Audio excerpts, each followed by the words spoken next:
So, hi mga mi! Sinunog nyo na rin ba yung mga ganito nyo or tinapon? Bigay nyo na lang sa akin, sayang. Charis! Share ko lang sa inyo mga mi. Siguro hindi ko na mabilang kung ilang dosena yung na-check out kung ganito. Mapa orange up man or black up. Sobrang lakas ko talaga gumamit ng ganito kasi ginagamit ko siya pampunas sa alikabok, sa mga gamit-gamit.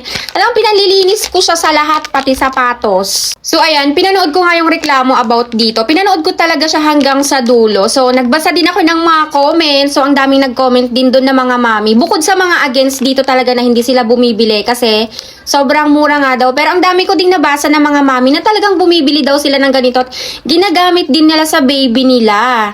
So, para sa akin, okay naman siya kasi kung sakaling amoy wiwi or mabaho, tapos baka may tai-tai ganun.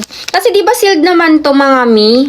Ayan, pagkabago kasi siya, 'di ba? Sealed naman siya. So hindi naman siya agad mapapasok. Tsaka maaamoy mo naman siguro agad pagka mabaho or madumi or maalikabok. So sa tagal, hindi ko na rin mabilang kung ilang years na akong gumagamit nito. Sa tagal ko nang gumagamit nito, wala pa naman akong nai-encounter na mabaho, madumi. Lahat naman ng nadi-deliver sa akin is okay. So, aaminin ko minsan pag nauubusan si Samira ng wipes, pero si Samira talaga ang ginagamit ko sa kanya is Tender Love. Pero minsan nagagamit ko din sa kanya to ha.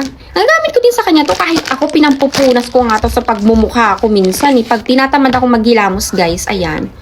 Di naman kami ginalis. Char. Di naman kami ginalis. Ay, pinampupunas ko to sa mukha ko minsan talaga, promise, pagka nauubusan kasi hindi naman ako nag-i-stock ng wipes ni Samira kasi nga, malaki naman na siya. So, nagagamit ko lang tong wipes pag nasa labas kami. So, ito yung pinapagamit ko sa kanya, Tender Love or yung isang brand. Kalimutan ko yung isang brand na ginagamit ko sa kanya. Pero minsan, pag talagang nauubusan, ginagamit ko sa kanya to. Yan. Minsan, ginagamit ko din ko to sa mukha ko. Ay, inaamin ko yan. Nagamit ko ng ilang beses to sa mukha ko. Pero, okay naman. Hindi naman ako ginalis. So, depende lang siguro talaga kung saan siya ginagawa. Kasi sa totoo lang mga mi, dito sa amin, nandito ako sa Quezon City, malapit ako sa mga factory, tapos may mga friends ako na nagla-live na nagre-repack ng ganito. So, nakikita ko naman yung nila-live nila na place. Okay naman.